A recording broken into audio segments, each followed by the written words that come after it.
Chapter 3. A Grave Fox Paws. You cross your arms against the unsealably chilly morning air, trying not to glower as Oleander assembles an elaborate tea service. I still don't see why this couldn't have waited until a more reasonable hour. Because we have at least 50 years worth of lessons to cover, and a mere handful of hours to do so. Sighing, you take a seat at the small table, the palace door opens, and a very sleepy-looking Kieran glides down the stone steps to join you. So this is why I woke with empty arms this morning.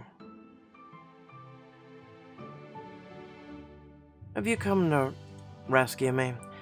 Please, my dashing knight prince, save me from this most miserable captivity. Oleander rolls their eyes. Kieran chuckles, fingernails trailing lightly along your spine as he murmurs low against your ear. You would prefer to be my captive? Always. Kieran, if you're going to be here, you may as well be useful. Sit. You know, I could have thrown you in the dungeon for speaking to me like that. Try it, you mangy feather duster. You steel yourself for Kieran's wrath, but instead he lets out a loud, delighted laugh and slumps into the chair beside you. Insolent snake. How I have missed provoking you. Oleander rolls their eyes and returns to place sitting. Kieran's smile has fallen familiar and twists to something deep in your chest. These two know each other so well. He doesn't let anyone else speak to him that way, not except... You clear your throat firmly, pushing the tangled mess of feelings down into the pit of your stomach. Am I missing something here? I thought that...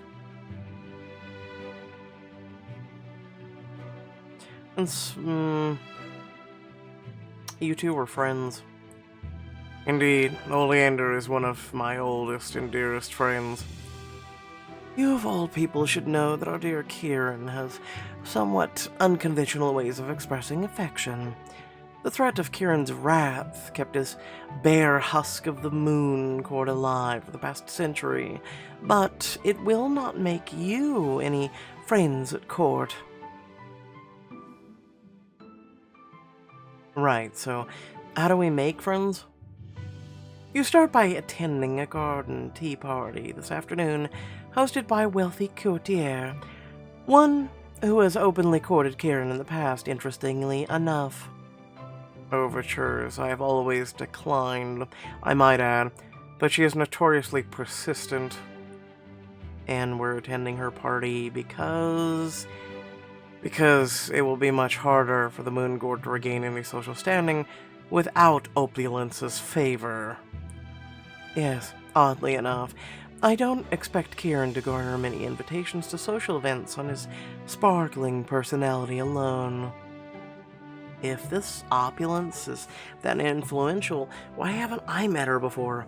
I thought I had at least heard of all the important Fey nobility. Opulence is not nobility. She is, however, rich, well-connected, and used to getting her own way. Opulence's family is legendary for their cunning and their ruthlessness.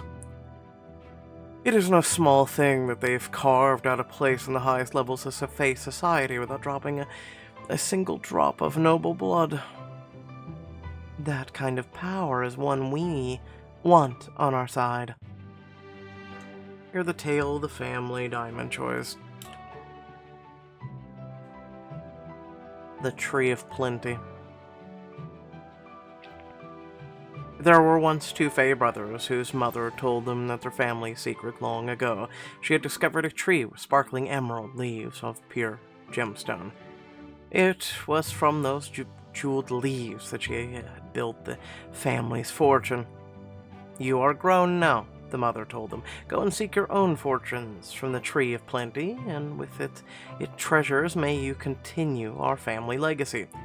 But, she warned her sons, you must tell no one of our secret source of wealth, lest our greedy rivals take its treasure for themselves. So the two brothers set off for the hidden valley where the fabled tree grew. Just as their mother promised, a great tree bough stretched high into the canopy, its emerald leaves dazzling in the sunshine, scattering rainbows across the forest floor. The elder brother, who was tall and strong, immediately began stripping branches of their treasure. He joked carelessly to his weaker sibling, "You may have the leaves too high for me to reach." The younger brother, who made up with his lack of strength with a willy mind, told his brother not to worry. "You may have the leaves, brother," the younger brother said. "I wish only to gather the dirt beneath the tree." The elder brother scoffed and plucked every last emerald leaf from the tree, leaving it bare, whilst brother foolishly dirtied his hands with useless earth. Many years later, in keeping with the family tradition, the elder brother sent his own children to find the tree and bolster the family's treasure. But all they found was a dead husk at the bottom of a pit. For the younger brother had taken away all the soil which nourished the tree's roots, and the dozens of tiny seedlings sprouting within it. Within 2 generations, the elder brother's family burnt through their fortunes and became destitute. But the younger brother's descendants thrive thanks to the orchard of emerald trees growing within the grand walls of their estate.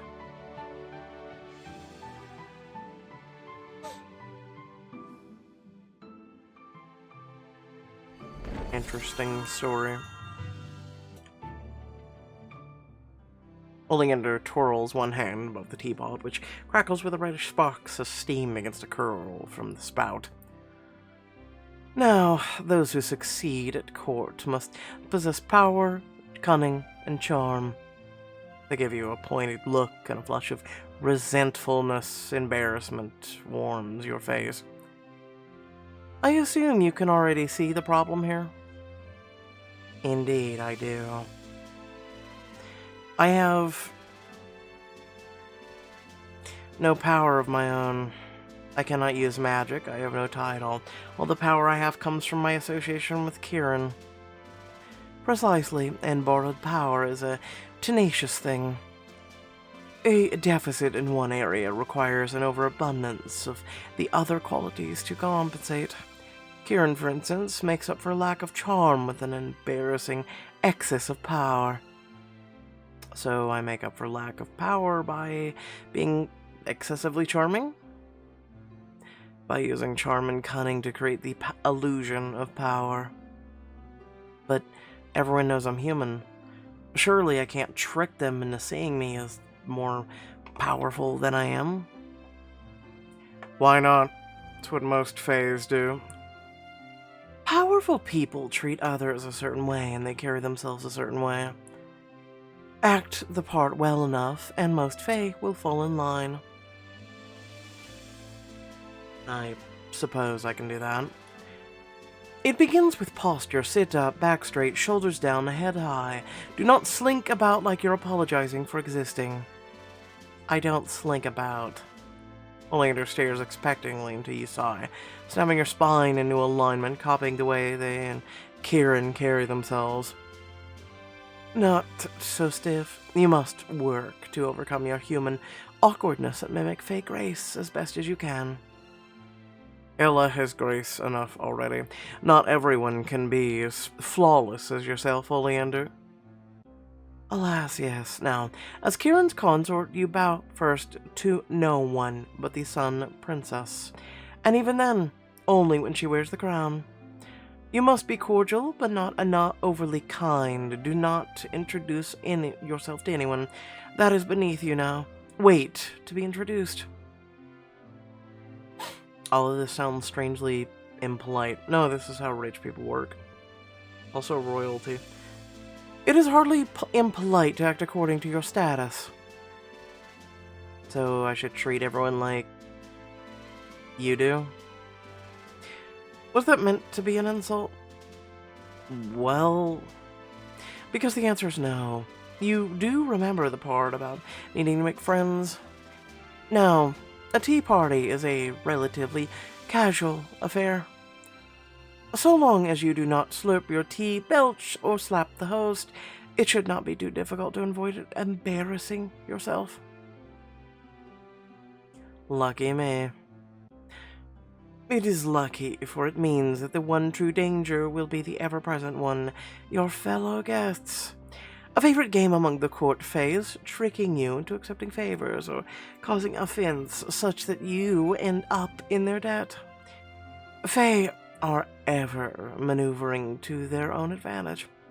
They will assume your ignorance and seize any opportunity to lead you astray. You're starting to sound like the old grannies from my village. Watch out for those Fae, Ella. One wrong turn and they'll turn you into a rabbit. That's not far from the truth. We must always be on guard, for even innocuous-seeming flirtation or an offer of service may contain hidden obligations. Perhaps a demonstration is in order? Oleander smiles at you pleasantly, their voice shifting to a nearly accurate mimicry of a flighty fake courtier. Your Grace, I heard you have a fondness for blackberries. My family's known for making the finest blackberry mead in the realm. A gleaming glass bottle appears between their outstretched hands, and they offer it to you. That's very thoughtful. Nope, you already screwed up. Politely refuse, but I'm afraid I cannot accept. Why not? Is my mead not good enough for the Moon Court? I didn't mean that. I only... Too late. You've insulted 12 generations of mead makers. Good ones, too. They may never forgive you. Does this mean I should always find a way to refuse a gift? Goodness no, refusing a gift is terribly rude. If one of the Fae tells you that something is a gift, that means it is freely given, and you need not give them anything in return. So if they explicitly call something a gift, then it's safe. Absolutely not. If someone freely offers to turn you into a newt, should you accept? Obviously, I wouldn't. Fae rules are never simple. You must pay close attention to precisely what someone is saying. Remember that Fae cannot lie, but we are masters of strategically omitting the full truth. Say, for instance, one of the merfolk brings you a gift. A shell that will sing you to sleep and impart the most wonderful dreams. Do you accept? No? And why not? Because... you wouldn't give me a safe example. I might not wake up. I notice you didn't mention whether I would ever wake up from this lovely filled dream. Quite right. It's a favorite trick among the more mischievous of the sea people. Many an unsuspecting sailor has been dragged from their ship to a watery doom, all while blissfully asleep. A low ache begins to throb behind your eyes. Seeing you wince, Kieran stands, moving behind you to gently massage your temples. You sigh gratefully, leaning into the touch. Are you all right, beloved? Oh, this is just a lot to take in at once. Not all the rules are quite so stuffy. Learning how best to recover from a fox paw is just as important as avoiding them in the first place. Unless you offend a Fae. Without patience for apologies, of course. I'm starting to wonder how I survived this long among you all. Who can keep track of so many rules? These are but basics. There is a substantial amount still to cover. You rub your forehead and groan. Perhaps a brief change of pace will help. Ella has yet to learn any of the courtly dances. No formal dancing will be required at the event, Kieran. You can spare her a few minutes, surely. I'm not sure I'll be any better in a courtly dance. Sounds just as stuffy and complex as Fae etiquette. Kieran gives you a wicked look as he bows and graciously extends a hand. Fae court dances are more intimate than those in human society. Diamond choice. Except the dance. Oleander sighs and rolls their eyes as you take Kieran's hand to help you to your feet. Really? I'll have her back to you. Eventually. Kieran takes your hand and whisks you away to the ballroom, over and above Oleander's objections. You truly mean to teach me a dance, then? That wasn't just a ruse to get me alone? My dear Ella, why can't it be both? Laughing, he spins you and pulls you in close. His expression sobers. But first, I can tell that this has been rather trying. How are you holding up? I'm about ready to scream. Why are there so many Fey rules? All the better to ensnarl each other with the imagined slights, so therefore an excuse to strike at your enemies, of course. Of course. Most Fey have had decades to learn. You have had mere hours. Kieran tilts up your chin to look into his eyes. You are performing beautifully. I am proud of you. Really? Of course. And if all else fails, simply fabricate self-reassurance. And that will be enough for most cowardly nobles to leave you alone. I'll be at your side to guide you as always. Don't fret. Kieran makes an intricate gesture, and delicate string music begins to fill the air, as if from an invisible quartet. Now, dance with me. Happily. Kieran bows and takes you in his arms, all grace and poise, one hand in his. You place your other on his shoulder. So stiff, relax. Kieran's hand slides low down your back and presses you flush against his body, hips bracketing yours. This is quite a bit closer than I was taught to dance. I'll tread on your feet. No, you won't. Just follow me. Kieran pulls you into a slow, curling path around the room, murmuring the steps close against your ear. I'm beginning to think this dance lesson was just an excuse to touch me. How dare you? As if I need an excuse to touch my own consort. His hands wander scandalously as you glide through the final steps. Finally, he twirls you away and back in close to embrace. I hope you remember all that, because the real thing is twice as fast. I'll go where you move. A smug flicker of satisfaction flits across his features. His voice drops the mirthy tone and becomes quietly commanding. Keep your eyes on me. Do not look away. How will I see what I'm doing? He brushes the backs of his knuckles along your jaw, nudging your chin and keeping it firmly in hand. His eyes arrest your gaze. Trust me not to lead you astray. And then you're off. Your body answers automatically to Kieran's touch, responding to his every push and pull like the tide beneath the moon. Back in the village, they used to say that if you dance with a Fae, you'd never be able to stop. A sound warning, but you have nothing to fear in my arms. Everything falls away except for Kieran and the music. The ballroom swirls hazily in the background as you give yourself over to him, moving effortlessly in sync. He spins you away and then pulls you back against his chest, one hand spanning possessively over your throat to pin your head alongside his, lips caressing down your neck. That's it, just like this. You feel the electric pull of the chain Kieran gave you against your body, a shiver of silver that sets the well of your desire aflame. This dance is rather sensual. Does Fey nobility truly dance like this at formal events? His soft breath of laughter tickles your ears. You catch up to the music.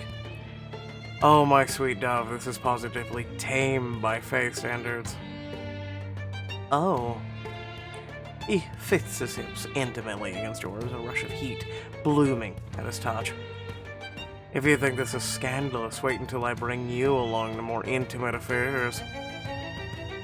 I look forward to it.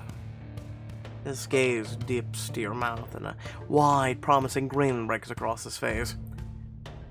Then I look forward to showing you my love. And showing you off. As the music swells, Kieran tightens his grip and pulls you close. Don't let go. Alright, but what? Your next step lands on air, as solid as stone, and instinctively you clutch his shoulders, which shake with laughter. Do you believe I would ever drop you, even now? No, never. The music crescendos as your graceful waltz spins you higher into the air, and then dwindles as Oleander enters the room and looks up at you with an exasperated huff. It is not that kind of party. Pity. Well then, we'll have to throw one of our own. That we must. Absolutely not, at least until Ella can be reliably counted upon not to fall on her face. As if I would ever let her fall. You see, Oleander? He huffs again loudly. Apparently I am the only one who gives a fig about the court's reputation. If you could please rejoin me on solid ground. Kieran smirks at you. What do you think? Shall we come back down to earth? If we must. He eases you both gracefully down again as Oleander crosses their arms and waits impatiently. Now I must insist we return to a matter at hand. Time is of the essence. Back to work, I suppose. You heave a sigh and slip regretfully out of Kieran's embrace, but not before he presses a charming kiss to the back of your knuckles. Thank you for the dance, my love. I look forward to our next. I'll take that as a promise, my prince. You practice a few more hours of proper tea party lessons in comportment, poise, and conversation until your head really feels ready to burst with all the new information. Can we take a short break, perhaps? I'm not sure how much better my manners are going to be before this party.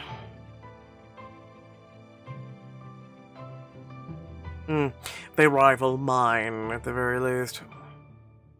Oleander rolls their eyes. Quite. Well, then let's move on to the more personal lesson. Upstairs, if you please. To your surprise, Oleander rushes you into your own bedroom, which has seen very little use of as of late. It's quite tidier than I expected. In fact, I'd wager it looks almost untouched. I'm really not in here that much anymore. Kieran's room is larger. Is it? I hadn't noticed. A flush creeps up your neck. Regardless, one's bedroom is a reflection of oneself. Even if you are not in the habit of entertaining in this room, it must adhere to the standards of the royal consort. These roots should be more lush, these flowers more fragrant. But if no one's going to be in here but me, who will know? I will know. I suppose we can't have that, can we? Oleander leads you over to your wardrobe, opening it with a keen, analytical eye. Do you find fault with my wardrobe now, too? It's rather small. Oleander patrols your room, investigating and picking up items here and there with soft, dismissive sounds. As Moon Court consort, of course, you'll default to the colors of your house. Blue, black, silver, perhaps the occasional purple. Though, at times, dressing in a color which honors your host is a prudent choice and may grant you some goodwill. That actually seems like good advice. Oleander examines an array of sculpted glass jars, jeweled knickknacks with a discerning eye. Then they unstopper a vial and wrinkle their nose. And you must be sure to never wear the token scents of the sun court, any flowers which bloom in spring and summer. So, most of them. Night blooming flowers are acceptable. Blackthorn blossoms are appropriate, as well as evening primrose, oil, mint, jasmine, juniper berries, and holly flower. But verbena is absolutely forbidden. Faye detested. but it's such a nice... Never mind. What if I... forget something? It is all quite complicated. Do you Fae really care so much about how I smell? You must take pains to not make mistakes, else you'll be subject to court gossip and universal disdains for decades. That's rather extreme, don't you think? You see, now I prefer to eschew such events. These stakes of social situations are always more than they appear. Fae are long-lived and have even longer memories. I understand it's overwhelming. In some manner, you will always stand out, but in a good way. I'm not sure yours is an unbiased opinion. Of course not. But I'll simply destroy anyone who doesn't agree. Kieran leans in and kisses your temple. I must leave you to your lessons for now. And Oleander, I'm sure I don't have to tell you to mind your matters with my consort. You follow Oleander through the Moon Palace Hall, struggling to keep up with their quick, purposeful stride. Stick to pleasant topics of conversation, but never allow an insult to pass unchallenged, or they'll think they can walk all over you. Be ready, stingy, yet with compliment. Flatter, do not fawn, do not allow yourself to be impressed by piddling magic tricks. Why not? Oftentimes, Faes will attempt to dazzle you, showing off their power to other Fae, and will take a few sprays as a proposition. Oh. In Fae society, you must affect an air of confidence without haughtiness. You nod and reshape yourself to a mere Oleander's self-assured, elegant walk. Better, be measured. Nothing attracts a mischievous Fae like a mortal who needs to be taken down a peg. Everyone already thinks I need to be taken down a peg. Indeed, you're a bit more perceptive than other mortals I've met. It's easy when you've been so forthcoming. They chuckle underneath their breath. Perhaps I am a little out of practice then. But tact is a weapon. Knowing when to use it is as important as when not to. You struggle to keep up. Oleander glances back at you and sighs. I'm afraid I haven't been terribly impressed with your efforts so far, and we haven't even much time to truly refine your manners. But it is only a tea party, so at least you cannot embarrass yourself too badly. I imagine that in the worst case, we'll be able to repair the damage in a year or so. The frustration that's been a slow simmer all morning finally boils over. If you dislike me so badly, why are you even here? If I am so hopeless and awful, then why try at all? They stop short, their expression tightening. I am here to help the Moon Court, as I said. You mean you're helping... Kieran.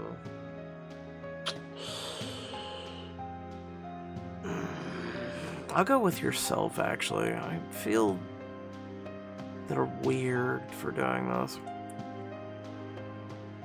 You see, this is your chance to re-enter society after you were cast out. That's the only reason you're here. That's the reason you've only shown up now, and not when Kieran needed a friend all those years he was cursed. The look Oleander gives you is as cool as ice. You don't know anything. You're a puppy trying to play with wolves. You're free to dislike me, but my instruction is all that prevents you from being torn apart. Kieran thought you're stalwart enough to handle my tutelage. Was he wrong? No. Then do you promise to follow my instructions? What have I been doing all day? Fine, for Kieran's sake. And for the Moon Court, I promise I'll do whatever you say. Good then, kneel. What? Your knees hit the hard stone floor on their own accord, choking the breath from you. Hey! You try to rise to your feet. Be still. Immediately, your body locks into place against your will. How did you... Kieran's chain is supposed to protect me from enchantments. In this realm, your word is your bond. You pledged obedience to me, thus rendering the magic's protection void. In the future, it would serve you well to remember that no magic charm will save you from your own carelessness. Let me go before I make you regret it. I'm quite sure you can't make me do anything, especially not while I have you on your knees. Other Fae more powerful than you have underestimated me. They rot in the Sun Court dungeons now. You're welcome to do the same. Idle threats don't become you, and would spur most Fae to acts of even greater cruelty. You are lucky I'm on your side. Oleander looks down on you imperiously. Today's final lesson is the most important.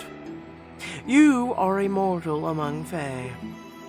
They will trick, capture, or even kill you if they can, all for their own idle amusement, without mercy, without so much as a thought.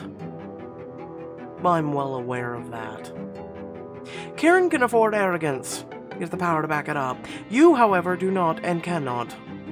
I am trying to teach you how to walk among Fae as their equal, and to do that you must be stronger and smarter than them, more cautious, more conniving. Never speak without thinking. Never put yourself in their power. Next time you might find yourself beholden to one who will not let you go. Believe me, there will not be a next time. For a long, uneasy moment, all you can do is glare up at Oleander's unsympathetic eyes. Very well, I release you from my service. The magic holding you ebbs away and you crash unsteadily onto your hands.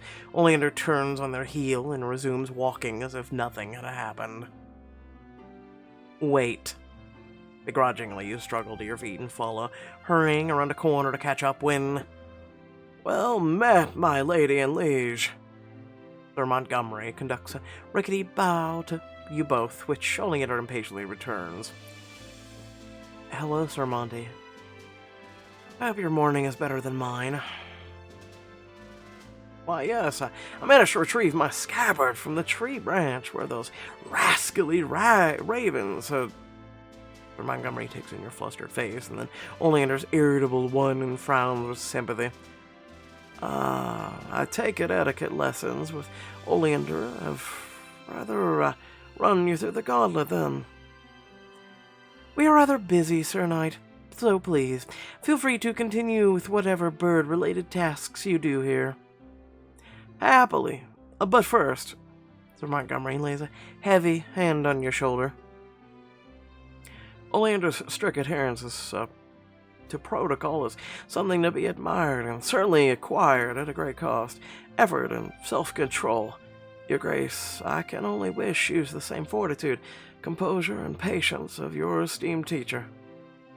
Sir Montgomery gives you a saucy grin and a wink before delivering a sharp bow to Oleander and departing. That was odd. As you hear Sir Monty's jaunty whistle fading down the hall, Oleander shakes their head wonderingly. You could stand to learn a few things from that loyal knight, Ella. What do you mean?